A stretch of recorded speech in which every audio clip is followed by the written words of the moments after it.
नमस्कार, आप देख रहे हैं हमारा खास कार्यक्रम न्यूज पंच। मैं हूं कृतिका। न्यूज पंच में खबरें सिर्फ खबर नहीं रह जाती, बल्कि पावरफुल इंपैक्ट के साथ आपके सामने रखी जाती है। न्यूज पंच में हर खबर की तह तक जाया जाता है।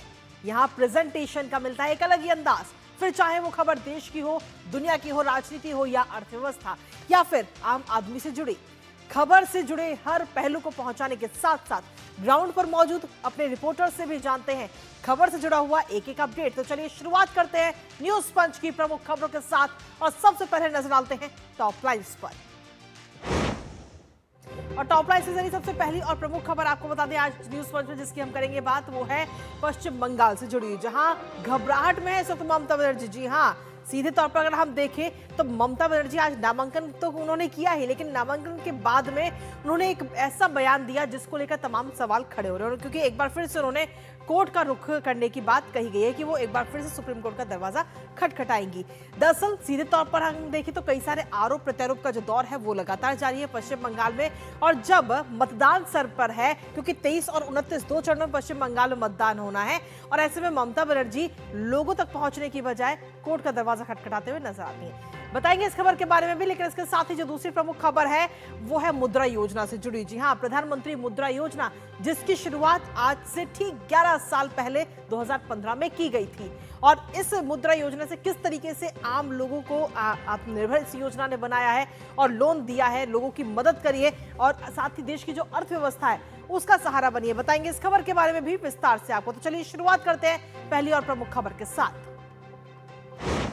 तो सबसे पहले बात पश्चिम बंगाल की, जहां आपको बता दें कि इस बार 2 चरणों में विधानसभा के चुनाव होने हैं।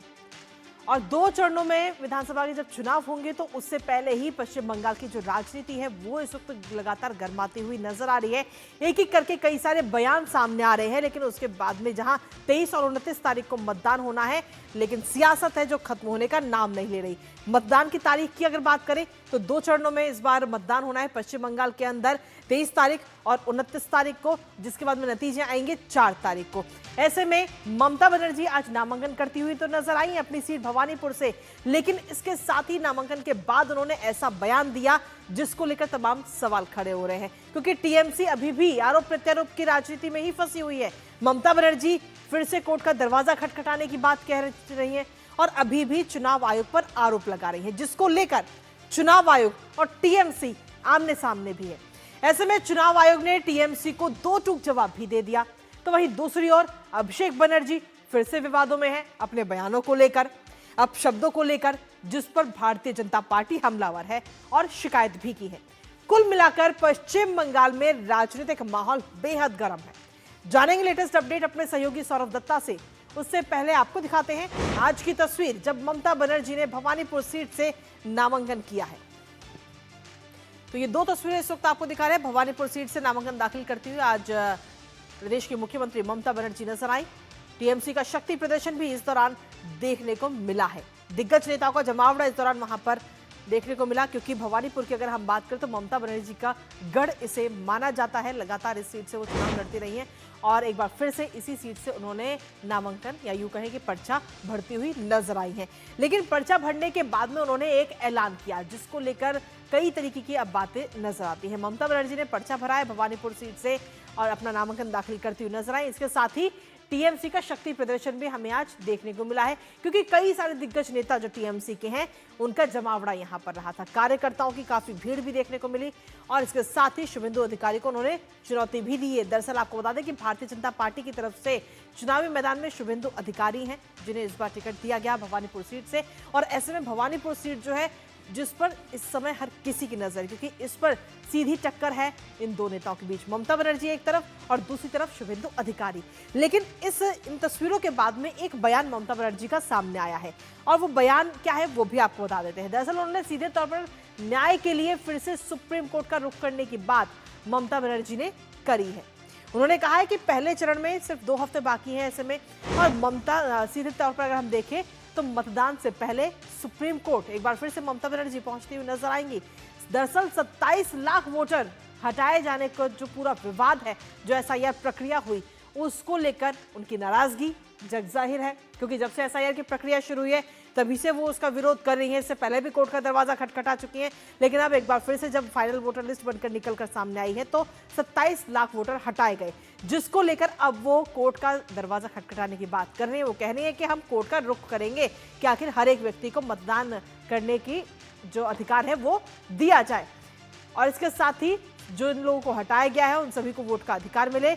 ऐसे में भवानीपुर सीट पर बड़ा असर और हजारों नाम हटाए गए हैं, ये तमाम बातें उनकी तरफ से कही गई हैं। और जिस सीट से नामांकन या यूं कहें कि पर्चा भरती हुई नजर आई ममता बनर्जी, उस सीट की अगर हम बात करें तो काफी हॉट सीट भवानीपुर इस समय बनी हुई है। टीएमसी से ममता बनर्जी उम्मीदवार है, तो वहीं भारतीय जनता पार्टी की तरफ अगर हम बात करें तो भारतीय जनता पार्टी की तरफ से शुभेंदु अधिकारी को प्रत्याशी बनाया गया है। दोनों की इस बार आमने सामने की टक्कर और सीधी टक्कर है दोनों के बीच में। ऐसे में हर किसी की नजर इस पर बनी हुई है। वहीं सीपीआई-एम की अगर हम बात करें तो तेजी विश्वास को चुनावी मैदान में उतारा गया है और कांग्रेस ने प्रदीप प्रसाद को चुनावी रण में उतारा है भवानीपुर सीट से। लेकिन इस बार ये सीट काफी हर किसी की नजर इस सीट पर बनी हुई है, क्योंकि सीधे तौर पर टक्कर अगर हम देखें तो बीजेपी और टीएमसी के प्रत्याशी में है। लेकिन इसके साथ ही इलेक्शन कमीशन, जिसने तमाम तैयारियां लगातार कर रहा है, लगातार राजनीतिक दलों से वो सीधी बात भी कर रहा है, शिकायतें भी उसके पास पहुंच रही हैं। ऐसे में इलेक्शन कमीशन ने, चुनाव आयोग ने सीधे तौर पर टीएमसी को 2 टूक संदेश दिया है। टीएमसी को 2 टूक संदेश देते हुए सबसे पहले बोला कि भयमुक्त मतदान होगा इस बार, क्योंकि इससे पहले हम देखते रहे हैं कि विधानसभा चुनाव और लोकसभा चुनाव के दौरान किस तरीके का माहौल पश्चिम बंगाल में हम सभी ने देखा है, हिंसा होती थी। लेकिन इस बार चुनाव आयोग पूरी तैयारी के साथ है। चुनाव आयोग कह रहा है कि भयमुक्त मतदान होगा, हिंसा रहित चुनाव होगा ये, और इस बार किसी की कोई धमकी भी नहीं चलेगी, किसी की कोई धमकी काम नहीं आएगी।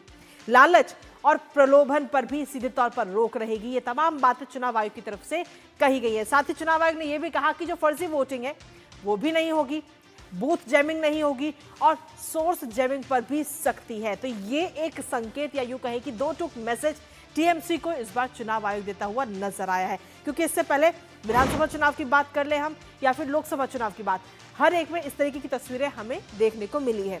टीएमसी सांसद को सीधे तौर पर नसीहत भी देते हुए चुनाव आयोग नजर आया है और कहा है कि आयोग कक्ष की जो मर्यादा है आप उसे बनाए रखें। डायरेक्ट गवर्न की बात कर रहे हैं हम, जिनको लेकर चुनाव आयोग ने यह कहा है कि चिल्लाना और अभद्र व्यवहार उचित बिल्कुल भी नहीं है। तो सीधे तौर पर यह नसीहत चुनाव आयोग की तरफ से दी गई है, एक मीटिंग के दौरान ये नसीहत दी गई। लेकिन इसके साथ ही जब से पूरी प्रक्रिया शुरू हुई है तब से लगातार टीएमसी और इलेक्शन कमीशन में खींचतान भी देखने को मिल रही है। आरोप प्रत्यारोप लगातार देखने को मिले हैं। टीएमसी की तरफ से कई सारे गंभीर आरोप चुनाव आयोग पर लगाए गए। चुनाव आयोग से टीएमसी नाराज है। इससे पहले भी कई सारी शिकायतें चुनाव आयोग के खिलाफ की जा चुकी है।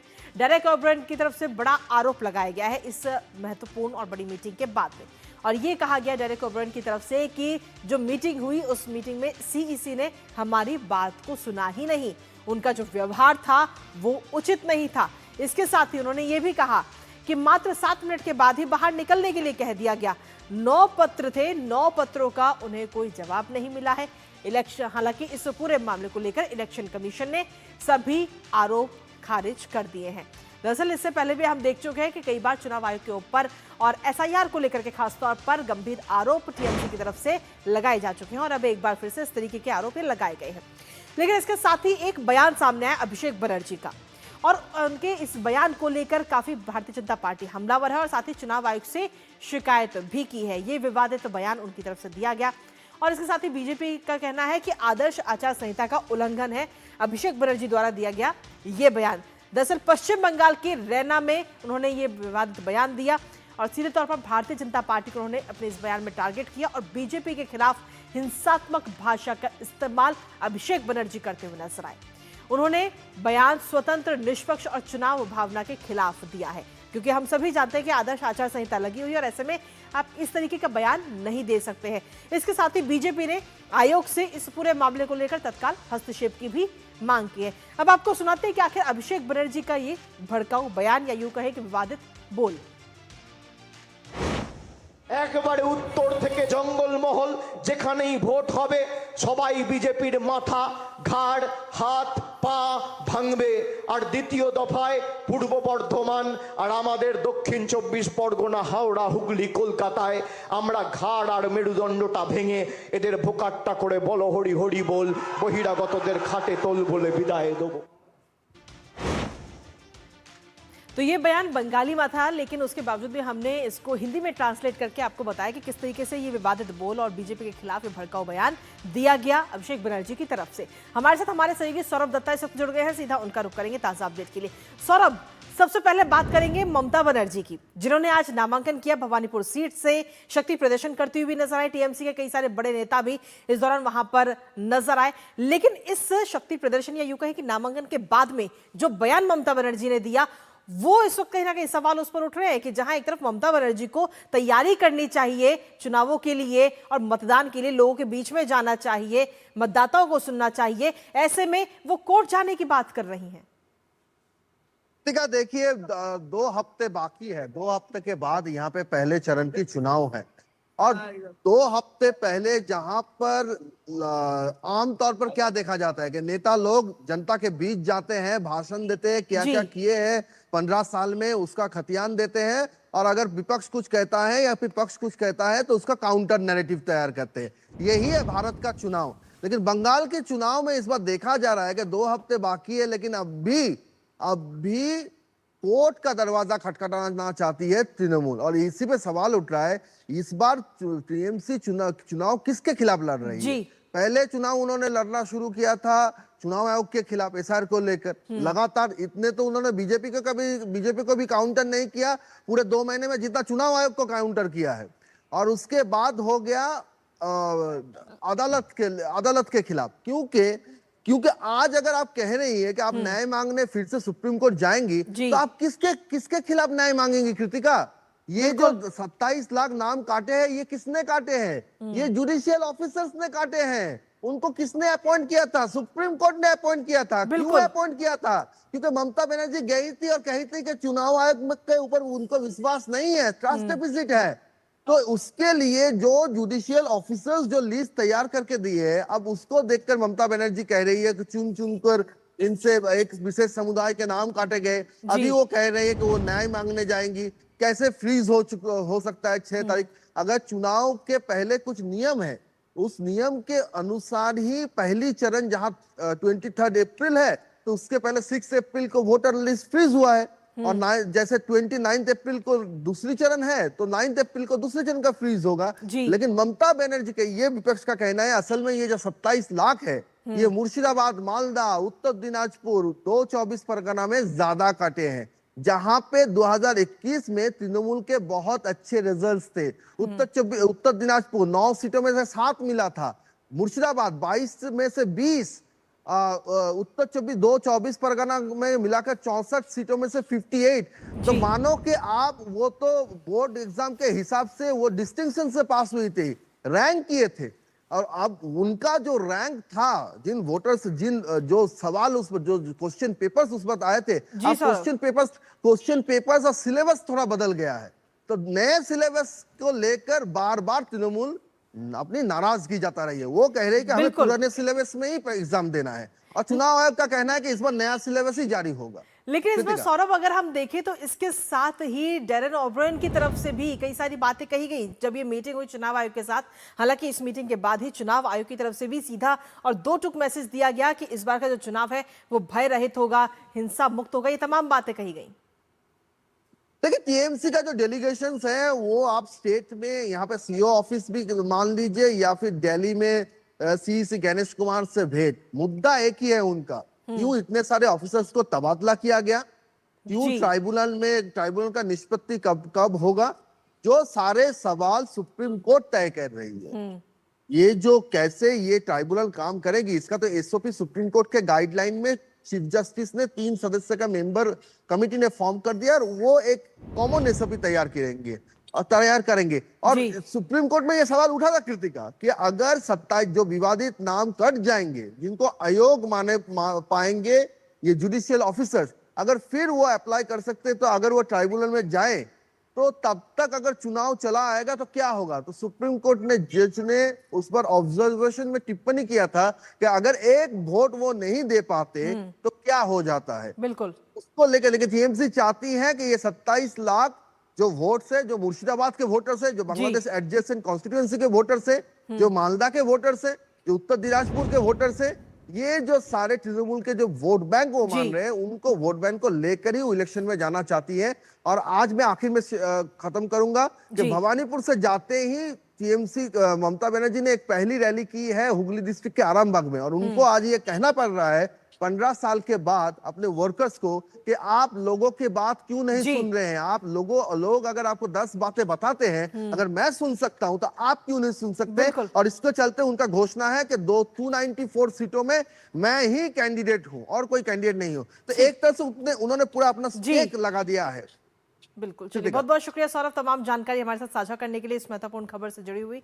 और इसी बीच चलिए न्यूज पंच में सीधा रुख कर लेते हैं इस वक्त की बड़ी खबर का। जी हां, पश्चिम एशिया में जो घटनाक्रम हम लोग लगातार देख रहे हैं, उसको लेकर के हाल ही के घटनाक्रमों पर अब एमईए की तरफ से एक बयान सामने आया है। सीधे तौर पर एमईए ने यह बयान दिया है कि संघर्ष विराम का स्वागत एमईए की तरफ से किया गया और कहा कि पश्चिम एशिया में स्थायी शांति स्थापित होगी। ये बात एमईए की तरफ से कही गई। साथ ही ये भी कहा गया कि संघर्ष को समाप्त करने के लिए बातचीत और कूटनीति बेहद जरूरी है। संघर्ष ने लोगों को भारी नुकसान और कष्ट पहुंचाया है। इसके साथ ही एमईए ने वैश्विक ऊर्जा को लेकर कहा कि वैश्विक ऊर्जा आपूर्ति और व्यापार नेटवर्क भी बाधित हुआ है। तो सीज फायर का स्वागत किया गया एमईए की तरफ से। पश्चिम एशिया में जो हाल ही के घटनाक्रम हुए उसको लेकर एमईए की तरफ से ये बयान इस समय सामने आया है। तो ये बड़ी खबर आप तक पहुंचा रहे न्यूज पंच के जरिए। संघर्ष विराम का स्वागत एमईए की तरफ से किया गया है मिनिस्ट्री ऑफ एक्सटर्नल अफेयर्स, जहां पश्चिम एशिया में स्थायी शांति स्थापित होगी, ये बात कही गई। संघर्ष खत्म करने के लिए बातचीत और जो कूटनीति है वो बेहद जरूरी है, क्योंकि हम सभी जानते हैं कि ये सीज फायर जो है वो अभी 2 हफ्ते के लिए ही लगाया गया है और इन 2 हफ्तों में बातचीत भी होगी, कूटनीति भी बनाई जाएगी और आपसी सहमति भी बनेगी, जिसका असर हमें आगे आने वाले समय में नजर भी आएगा। क्योंकि पिछले करीब 40 दिनों का ये संघर्ष हम सभी ने देखा और इस संघर्ष से नुकसान सिर्फ अमेरिका, इजराइल या ईरान को नहीं हुआ, बल्कि वैश्विक स्तर पर और भी कई देशों को इसका नुकसान हुआ। महंगाई भी झेलनी पड़ी, क्योंकि जब जो रास्ता है हॉर्मुज, वो जब रास्ता बंद हुआ तो उसका असर कई देशों पर पड़ता हुआ नजर आया। शेयर मार्केट पर इसका असर पड़ा। तो ऐसे में जब ये सीज फायर हुआ है 2 हफ्ते के लिए, तो सीधे तौर पर इसका असर और इसका स्वागत भारत की तरफ से भी किया गया और ये कहा गया कि जो संघर्ष रहा उसने लोगों को काफी नुकसान भी पहुंचाया और कष्ट भी दिया है। वैश्विक ऊर्जा आपूर्ति और व्यापार नेटवर्क जो है वो भी बाधित हुआ है। पश्चिम एशिया में हाल ही के घटनाक्रम पर एमईए की तरफ से ये बयान इस वक्त सामने आया है। तो ये बड़ी खबर आप तक पहुंचा रहे हैं न्यूज पंच के जरिए।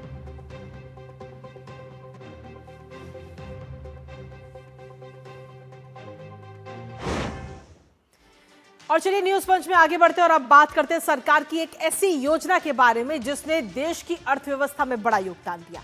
दरअसल हर एक व्यक्ति, नौजवान, महिलाएं, सभी देश की अर्थव्यवस्था में अपना अपना योगदान देना चाहते हैं, जीवन में कुछ करके आगे बढ़ना चाहते हैं, आत्मनिर्भर होना चाहते हैं। लेकिन समस्या आती थी पैसे की। लोन कहां से मिलेगा, कौन लोन देगा, वो भी बिना गारंटी के। अब ऐसे में साल 2014 में भारतीय जनता पार्टी सत्ता में आई और इस समस्या को न सिर्फ समझा बल्कि इसको खत्म करने की भी कोशिश की गई। युवाओं को स्वरोजगार देने में, आत्मनिर्भर बनाने में एक बड़ा कदम उठाया और ठीक 11 साल पहले आज ही के दिन शुरू की गई प्रधानमंत्री मुद्रा योजना, जिसके जरिए जरूरतमंद को बिना किसी गारंटी के लोन दिलाया गया। 11 साल पहले शुरू हुई इस योजना ने कैसे जमीनी स्तर पर उद्यमिता के एक नए युग की नींव रखी, बताएंगे आपको, साथ ही करेंगे चर्चा। उससे पहले आपको दिखाते हैं हर हाथ को मिला सहारा। जी हां, मुद्रा योजना जिससे हर व्यक्ति मजबूत बना, क्योंकि बिना गारंटी और सुरक्षा के ऋण दिया गया। साहूकारों के चंगुल से सीधे तौर पर मुक्ति मिली, क्योंकि पहले जब भी बैंक जाते थे तो वहां पर बैंक जो है गारंटी मांगता था, लेकिन अब जब ये योजना चालू हुई तो इस योजना के बाद में बिना किसी गारंटी के लोन दिया गया। नौकरी ढूंढने वालों से लेकर के नौकरी देने वालों को मददगार बनाया है कि आप नौकरी मत ढूंढिए बल्कि नौकरी देने वाले बनिए। महिलाओं को भी सीधे तौर पर मजबूत बनाया है, युवाओं को मजबूत बनाया है, आत्मनिर्भर बनाया है। महिलाओं और वंचित वर्गों का सशक्तिकरण इस योजना के जरिए हुआ, जिसमें अगर हम देखें तो 67% ऋण जो है महिलाओं को दिया गया और साथ ही 51% आरक्षित वर्गों को ये ऋण मिले। आर्थिक रूप से आत्मनिर्भर बने हैं और साथ ही परिवार की जो आय है, आमदनी, वो भी बढ़ती हुई नजर आई है। वित्तीय स्वतंत्रता, सूक्ष्म उद्यमों की जो औपचारिक बैंकिंग क्रेडिट उपलब्ध कराना, ये तमाम चीजें इसके अंदर है। इसके साथ ही ग्रामीण और शहरी क्षेत्रों की अगर हम बात करें तो वहां पर स्थानीय रोजगार जो है वो भी बढ़ता हुआ इसके जरिए नजर आया है। आत्मनिर्भर भारत अभियान को भी काफी इसके जरिए बल मिला है, क्योंकि जब हर एक व्यक्ति आत्मनिर्भर होगा तभी तो हमारा देश भी आत्मनिर्भर होगा और हमारा जो लक्ष्य है 2047 तक विकसित राष्ट्र का, उसे भी हम हासिल करेंगे। इसके साथ ही आर्थिक समावेश और आत्मनिर्भरता इस योजना के जरिए बढ़ती हुई नजर आई है। लेकिन इसके साथ ही ये भी आपको बता दें कि जो मुद्रा ऋण है उसमें उद्यमी सपनों की ऊंची उड़ान नजर आती है हर किसी को। दुनिया की सबसे बड़ी जमीनी स्तर की ये ऋण व्यवस्था है और अभी तक अगर हम देखें तो करीब 58 करोड़ मुद्रा ऋण दिए जा चुके हैं, जिसमें से 40 लाख करोड़ से ज्यादा की राशि वितरित हुई है, जिसके जरिए इसमें से अगर हम देखें तो SC, ST और OBC उद्यमियों को भी 49% मुद्रा ऋण दिया गया। महिलाओं की अगर हम बात करें तो महिलाओं को भी इसमें आगे बढ़ चढ़कर महिलाएं भी इसमें हिस्सा लेती हुई नजर आई हैं, लाभार्थी महिलाएं बनी हैं और महिला उद्यमियों की भी स्वीकृति दी गई है। लेकिन अगर हम इस ऋण की बात करें तो इसमें 4 श्रेणियां निर्धारित की गई हैं, जिसमें 4 श्रेणी की जब हम बात करते हैं तो इसमें पहली श्रेणी है शिशु, किशोर, तरुण और तरुणा प्लस। जो पूरी श्रेणी है शिशु श्रेणी, उसमें 50,000 रुपए तक का ऋण दिया जाता है बिना किसी गारंटी के और इसके बिना किसी सुरक्षा के। और किशोर ऋण जो है उसमें दिया जाता है 50,000 रुपए तक का ऋण और ज्यादा 5 लाख, यानी कि 50,000 से लेकर के 5 लाख तक का। तरुण श्रेणी जो है उसमें 5 लाख रुपए से लेकर के 10 लाख रुपए तक का ऋण दिया जाता है और उसके बाद में आती है चौथी श्रेणी तरुण प्लस, जिसमें 10 लाख रुपए से लेकर के 20 लाख रुपए तक का ऋण दिया जाता है। और इसको लेकर के आज सुबह ही प्रधानमंत्री नरेंद्र मोदी ने सोशल मीडिया प्लेटफॉर्म एक्स पर एक पोस्ट भी किया, जिसमें प्रधानमंत्री नरेंद्र मोदी ने लिखा कि पीएम मुद्रा योजना ने लाखों लोगों के सपने देखने का आत्मविश्वास और उन्हें पूरा करने के साधन प्रदान करने ऋण तक पहुंच को फिर से परिभाषित किया है। बाधाओं को दूर करके और अपने लोगों की आकांक्षाओं पर भरोसा करके इसने पूरे भारत में उद्यमशीलता की भावना को मजबूत किया है। ये बात प्रधानमंत्री नरेंद्र मोदी ने कही। इसके साथ ही उन्होंने आगे इस पोस्ट में लिखा कि मुद्रा योजना की परिवर्तनकारी क्षमता की एक झलक और इसने हमारी युवा शक्ति को और नारी शक्ति पर किस प्रकार से सकारात्मक प्रभाव डाला है। पीएम मुद्रा योजना एक ऐसी आर्थिक विचारधारा को दर्शाती है जहां अवसर सुलभ है, पहलों को प्रोत्साहित किया जाता है और हर सपने को साकार होने के लिए समर्थन दिया जाता है। तो प्रधानमंत्री नरेंद्र मोदी ने आज ये पोस्ट किया है, लेकिन इससे पहले प्रधानमंत्री नरेंद्र मोदी ने प्रधानमंत्री मुद्रा योजना को लेकर क्या कुछ कहा था, एक बार वो आपको सुनाते हैं। मुद्रा योजना युवाओं की एक बहुत बड़ी आवश्यकता की पूर्ति कर रही है। ये आवश्यकता है बैंक गारंटी। कोई भी नौजवान अपने दम पर जैसे ही कुछ करना चाहता है, उसके सामने पहला सवाल यही होता है कि पैसे कहां से आएंगे। मुद्रा योजना के तहत ये गारंटी सरकार दे रही है। और इसी पर ताजा जानकारी लेंगे। हमारे साथ हमारे सहयोगी अजय मिश्रा इस वक्त जुड़ गए हैं। अजय, सीधे तौर पर मुद्रा योजना के 11 साल और इन 11 सालों में इस मुद्रा योजना ने करोड़ों का ऋण भी दिया और खासतौर पर कई सारे लोगों को आर्थिक रूप से मजबूत किया, आत्मनिर्भर किया। देखिए, सबसे बड़ी वास्तविकता है कृतिका इस देश की कि असंगठित क्षेत्र में करीब 93 से 94% लोग रहते हैं, यानी वो अनऑर्गेनाइज सेक्टर में रहते हैं और इसका जो फाइनेंशियल इंक्लूजन उसका फ़ायदा उन्हें नहीं मिल पाता था। 2014 में आपको याद होगा सबसे बड़ी दुनिया की योजना चलाई गई जनधन मिशन, जिसमें लोगों को बैंकिंग सेवा के साथ जोड़ा गया। उस बैंकिंग सेवा के साथ जुड़ने के बाद करीब 56 करोड़ आज लोगों के पास बैंक खाते हैं और संगठित क्षेत्र में वो हिस्सा बने, बैंकिंग व्यवस्था का हिस्सा बने। उसी के साथ उनको दी गई जन सुरक्षा यानी बीमा सुविधाएं उन तक पहुंचाई गई और उसके ऊपर, उस बेस के ऊपर ये फंडिंग द फंडेड के स्लोगन के साथ में ये मुद्रा योजना की शुरुआत की गई, यानी वो क्लास जो बिल्कुल अनफंडेड था उसको कैसे फंड दिया जाए बिना कोलेट्रल के, बिना गारंटी के, उसकी शुरुआत की गई है। शुरुआत में ये कहा जा रहा था कि बहुत ज़्यादा एनपीए हो सकता है, वापस नहीं आएंगी चीज़ें, लेकिन अभी आप आंकड़ों में देखिए तो 40 लाख करोड़ रुपए से ज़्यादा जो दिए गए हैं, महिलाओं को दिए गए हैं, SC ST और OBC वर्ग के जो उद्यमी हैं उनको दिए गए हैं, और फर्स्ट टाइम एंटरप्रेन्योर्स को दिए गए हैं। उद्यमिता को बढ़ावा देना, आत्मनिर्भर भारत को बढ़ावा देना, स्वरोजगार को बढ़ावा देना और अंतिम पायदान तक पहुंचना, और ऐसे लोगों तक पहुंचा जिनके पास गारंटी देने के लिए कुछ भी नहीं था। इस सरकार की विश्वास, जो जनता के प्रति विश्वास है, उसकी नींव पर ये जो योजना खड़ी की गई है, उसके आंकड़े दिखाते हैं कि ये कितनी सफल रही है। बिल्कुल, आंकड़े तो हम देख ही रहे हैं, लेकिन इसके साथ ही अगर हम देखें तो 2047 का हमने लक्ष्य रखा है आत्मनिर्भर भारत का और विकसित राष्ट्र का। उस लक्ष्य को हासिल करने में ये योजना और कितनी सहायक साबित होती नजर आएगी भविष्य में? तो मुद्रा योजना एक बहुत बड़ा बेस तैयार करती है असंगठित क्षेत्र को संगठित क्षेत्र के तहत लाने का, और बड़ी मात्रा में इसमें स्वरोजगार के अवसर पैदा होंगे। बहुत सारे सेल्फ हेल्प ग्रुप्स हैं जो कि मुद्रा योजना का लाभ उठा रहे हैं, बहुत सारे जो एंटरप्रेन्योर्स हैं इसका लाभ उठा रहे हैं, और वाकई रोजगार के सृजन के क्षेत्र में या फिर कहें कि जो अपना कारोबार करना चाहते हैं और देश की प्रगति में अपना योगदान देना चाहते हैं, उसमें एक बड़ी भूमिका बहुत सारे और भी योजनाएं हैं जो कॉम्प्लीमेंट करती हैं, लेकिन एक बेस जो मुद्रा योजना बनाया है वो पूरी दुनिया के लिए, खासतौर पर जो ग्लोबल साउथ के लिए एक बहुत बड़ी मिसाल है, और बहुत सारे लोग इसको एमुलेट भी करना चाहते हैं। बहुत बहुत शुक्रिया अजय, तमाम जानकारी और इस खबर के बारे में हमें देने के लिए बहुत बहुत शुक्रिया। और इसी के साथ फिलहाल न्यूज़ पंच मुझे हमारी पूरी टीम को दीजिए अनुमति। कल फिर होगी मुलाकात, तब तक के लिए नमस्कार।